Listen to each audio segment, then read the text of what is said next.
Hi! Video చూసే ముందు ఛానల్‌ని సబ్స్క్రైబ్ చేసుకోండి ప్లీజ్. అలాగే వీడియోని లైక్ చేసి షేర్ చేయండి. ఈ వీడియోలో నేను హెల్తీ రెసిపీ చూపిబోతున్నాను.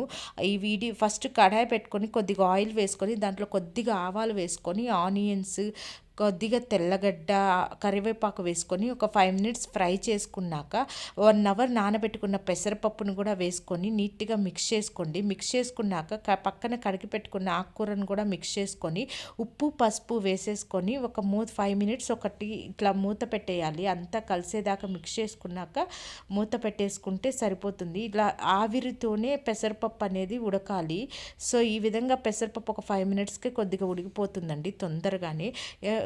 అప్పుడే ఆ టైంలోనే కొద్దిగా హాఫ్ స్పూన్ కారం వేసుకొని మిక్స్ చేసుకున్నాక మళ్ళీ మూత పెట్టి తీస్తే ఇట్లా పెసరపప్పు అనేది జస్ట్ పట్టుకుంటే నలిగిపోయేటట్టు ఉండాలి. అంతే, ఈ రెసిపీ ప్రిపేర్ అయిపోయినట్టేను. ఈ రెసిపీ డైలీ తిన్న హెల్త్‌కి చాలా మంచిది. సబ్స్క్రైబ్.